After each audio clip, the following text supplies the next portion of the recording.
नमस्कार, आप सभी का स्वागत आज के सेशन में। आज है दिनांक 1 अगस्त 2023 और हम पुनः उपस्थित हैं द हिंदू एनालिसिस के साथ, जिसमें हम कवर करते हैं उन महत्वपूर्ण टॉपिक्स को जो होते हैं आपके लिए उपयोगी। तो इस क्रम में हमारे पास जो पहला टॉपिक है that is related to semiconductor से रिलेटेड है। इसका इंपॉर्टेंस को हम समझेंगे और पूरा वर्ड बाय वर्ड एनालिसिस मिलेगा, जिससे आपकी रीडिंग कंप्रीहेंशन अच्छी हो जाएगी। और दूसरी बात कि इस चैनल पर आप कुछ प्रश्नों के जाकर उत्तर भी दे सकते हैं, जो कि आपको कम्युनिटी सेक्शन में मिल जाएंगे। तो आप उन प्रश्नों के उत्तर भी जरूर दें। तो अपनी जर्नी को स्टार्ट करते हैं पहले टॉपिक से। इसके बाद दूसरा टॉपिक भी है, उसको भी कवर करेंगे, लेकिन पहले टॉपिक से स्टार्ट। तो सेमीकंडक्टर से रिलेटेड चर्चा यहाँ पर की गई है। अब देखो, आपके जहन में ये क्वेश्चन जरूर उठता होगा कि सेमीकंडक्टर आखिर क्या है। तो देखो, सेमीकंडक्टर को इलेक्ट्रॉनिक प्रोडक्ट्स का एक तरह से मेन पार्ट कहा जाता है, क्योंकि आपके हाथ में जो स्मार्टफोन हैं, तो स्मार्टफोन से लेकर के कार या डेटा सेंटर्स या कंप्यूटर्स, लैपटॉप, टैबलेट, जो स्मार्ट डिवाइसेज हैं, व्हीकल्स हैं, ठीक है, हाउस होल्ड अप्लायंसेज हैं, जो आपके घर में फ्रिज वगैरह सब जो है, लाइफ सेविंग जो फार्मास्यूटिकल्स डिवाइसेज हैं, एग्रीटेक, एटीएम और भी कई तरह के प्रोडक्ट्स में इसका बड़े स्तर पर प्रयोग होता है सेमीकंडक्टर का। तो समझो इसकी उपयोगिता बहुत ही ज़्यादा है। और इस मामले में ताइवान जो है वो काफ़ी आगे है, ठीक है। भारत भी प्रयास कर रहा है, हालांकि देखो चीन जो है तो वो भी इसमें काफ़ी आगे जाने का प्रयास कर रहा है, लेकिन उसे समय लगेगा। लेकिन ताइवान इसमें काफ़ी आगे चल रहा है और भी कई देश हैं जो इसमें आगे बढ़ने की होड़ में लगे हुए हैं, ठीक है। तो कहने का मतलब यहाँ पे है, उसी को लेकर समझेंगे। भारत भी चाह रहा है कि वो सेमीकंडक्टर के मामले में क्षेत्र में आगे बढ़े। तो क्या क्या पहले की जा रही है सरकार के द्वारा, इसको भी समझ लेंगे और आपके लिए जो बेनिफिशियल है वर्ड बाय वर्ड एनालिसिस उसको भी देखेंगे, ठीक है। चलो अब समझो यहाँ पर क्या लिखा हुआ है। The pitch to draw in semiconductor players must go beyond incentives. अब देखो यहाँ पे बात ये की गई है कि जो सेमीकंडक्टर कंपनियों को जो आकर्षित करने का जो एक तरह से वो है पहल है, वो एक प्रोत्साहन प्रदान करने से आगे भी बढ़ना चाहिए, इंसेंटिव से आगे भी बढ़ना चाहिए, न कि केवल इंसेंटिव तक ही खत्म हो जाना चाहिए। सरकार को पहल करनी चाहिए कि इंसेंटिव के बाद भी वो कंपनियों को हेल्प करे। अब देखो, government has made a fresh beat to attract major global chip manufacturers into the country. अब देखो, सरकार ने बिल्कुल पहल की है, जो बड़े स्तर पर जो वैश्विक चिप निर्माता है उनको देश में आकर्षित करने के लिए नए सिरे से सरकार ने प्रयास स्टार्ट कर दिए हैं। और अब देखो, जैसे कि सेमीकॉन इंडिया समिट हुआ था, पिछले फ्राइडे को हुआ था, सम्मेलन हुआ था सेमीकॉन इंडिया। उसमें प्रधानमंत्री मोदी ने जो है वो इन्वेस्टर्स से कहा कि गवर्नमेंट जो है बिल्कुल उनके सुझावों पे काम करेगी, देखेगी, ठीक है। और इस तरह के कॉन्फ्रेंस को आयोजित किया गया भारत सरकार द्वारा और कहा गया कि बिल्कुल आपकी सभी समस्याओं को हम दूर करेंगे, आपके सुझावों पर ध्यान देंगे, ठीक है। तत्परता से हम आगे बढ़ने के लिए हम तैयार हैं, आप उस पर फैसले करने के लिए तैयार है। तो बिल्कुल सरकार सजगता के साथ जुटी हुई है इस मामले में, ठीक है। Decision to address areas of concern, जो कंसर्न के एरिया हैं, जो चिंता वाले क्षेत्र हैं, सरकार उन पर ध्यान देगी, समाधान करेगी। Apart from low corporate tax rates and shops for all new manufacturing projects. देखो, सबसे बड़ी बात है लो कॉर्पोरेट टैक्स रेट्स की बात की गई है। कॉर्पोरेट जो दर है, टैक्स रेट है, उसको कम करने की बात कही गई है। और उसके बाद यहाँ पे बात की गई है कि देखो यहाँ पर कि जो नए मैन्युफैक्चरर प्रोजेक्ट्स हैं उस सब को लेकर ही से the incentives of fair to take forms to set up production facilities under India semiconductor programs have been scaled up to 50% financial assistance. अब यहाँ पे उन्होंने कहा कि उत्पादन की जो नई परियोजना है उसके लिए कॉर्पोरेट दर कम होंगे और जो अन्य जो रियायतें हैं, जो आपको कम छूट मिलेंगी। उसके अलावा जो है भारत का जो सेमीकंडक्टर प्रोग्राम है, कार्यक्रम है, उसके तहत जो मैन्युफैक्चरिंग यूनिट है, जो कंपनियां भारत के सेमीकंडक्टर कार्यक्रम के तहत उत्पादन इकाइयां स्थापित करेंगी, उसके लिए जो टेक कंपनियों को प्रोत्साहन इंसेंटिव दिए जाएंगे उसको 50% तक ले जाया गया है। मतलब 50% तक आपको इंसेंटिव मिलेगा, असिस्टेंस मिलेगा 50% तक। बहुत बड़ी बात है ना, 50% तक मिलेगा, सरकार ने पहल कर रही है।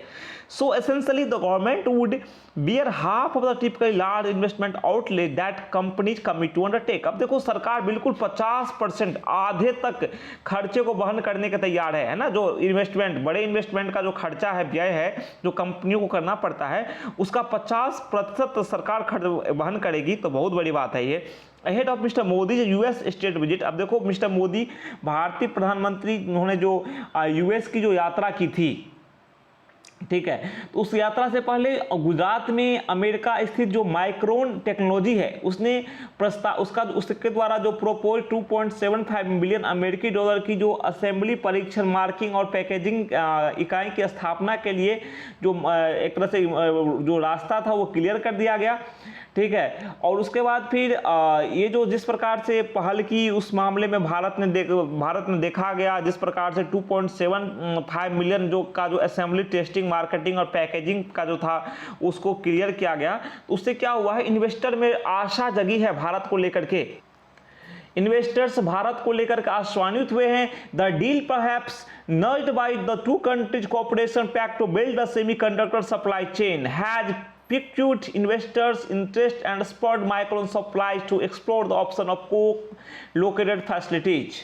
अब यहाँ पर आप देखो कि सेमीकंडक्टर जो आपूर्ति श्रृंखला है, सप्लाई चेन है, उसको बनाने के लिए दोनों देशों ने जो सहयोग किए हैं, भारत अमेरिका ने, उससे क्या हुआ है, जो इन्वेस्टर्स का इंटरेस्ट है, जो रुचि है वो बढ़ी है इन्वेस्टर्स की।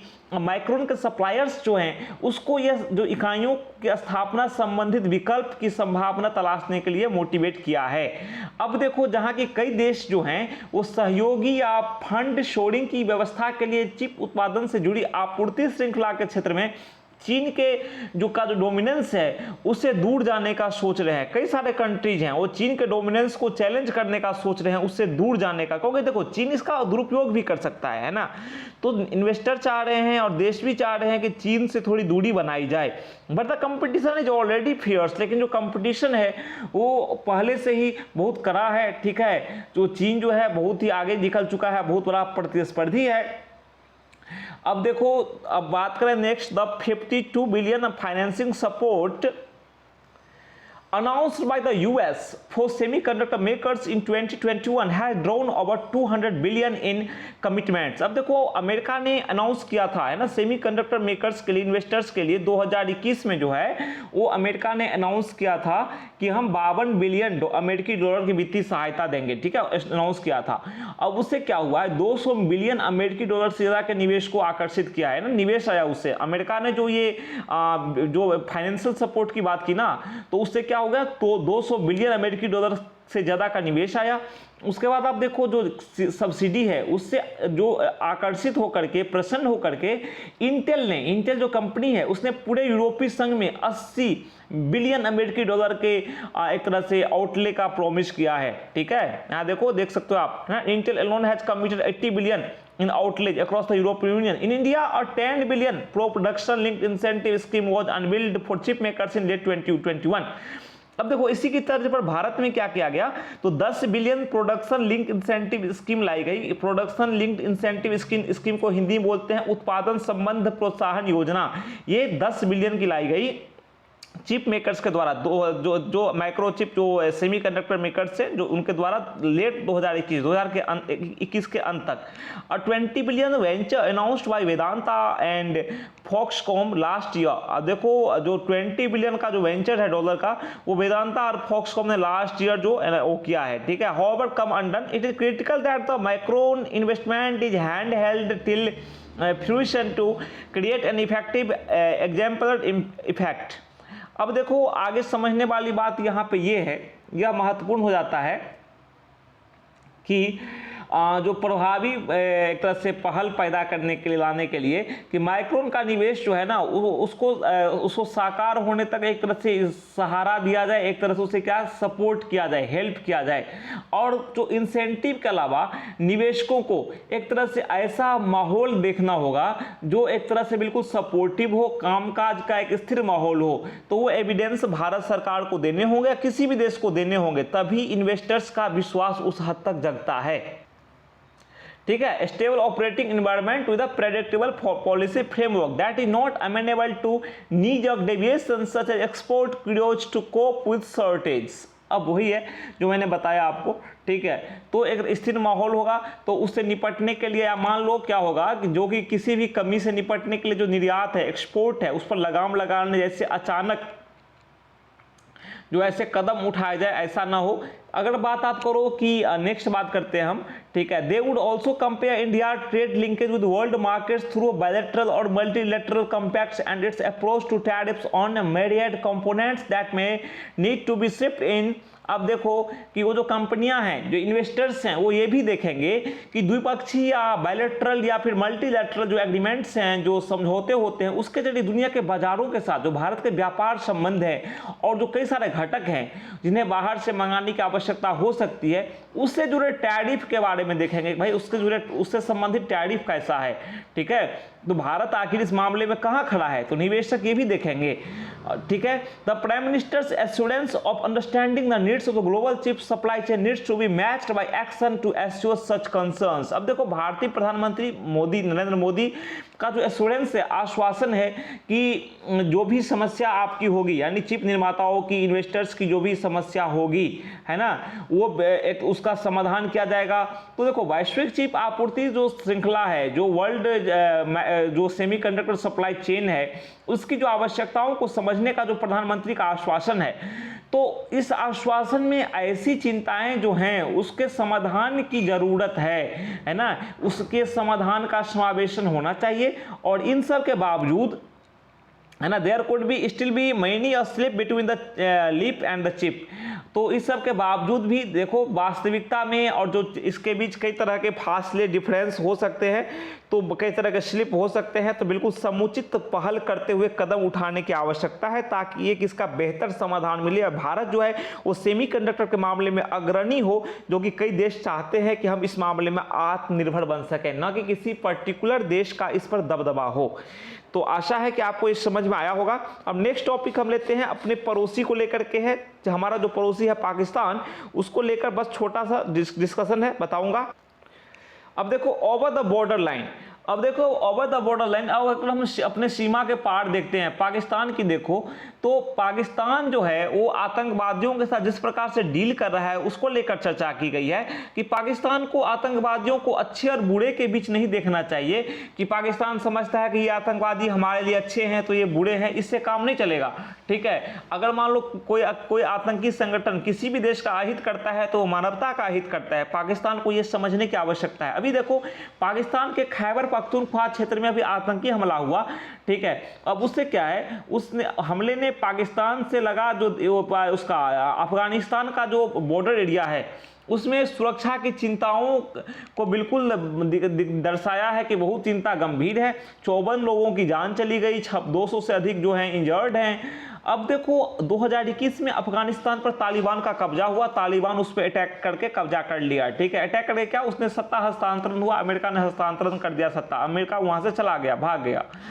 तो अगस्त 21 में अफगानिस्तान पर तालिबान का कब्जा हो गया, तब से पाकिस्तान में आतंकी घटनाएं बढ़ी हैं। कारण उसका यह है कि वहां पे एक संगठन है तहरीक-ए-तालिबान पाकिस्तान, उसे तालिबान का एक तरह से आश्रय प्राप्त है, तो और वो चाहता है कि पाकिस्तान में इस्लामी शासन की स्थापना हो। जो उद्देश्य तालिबान का अफगानिस्तान में था, वही तहरीक-ए-तालिबान पाकिस्तान का उद्देश्य जो है वो पाकिस्तान में है। वो भी चाहता है कि वो अभी देखो ये तहरीक-ए-तालिबान पाकिस्तान को ना पाकिस्तान तालिबान के नाम से भी हम जानते हैं। तो पाकिस्तान तालिबान चाहता है कि पाकिस्तान में तालिबान, जो पाकिस्तान तालिबान का शासन हो, इस्लामी शासन की स्थापना हो।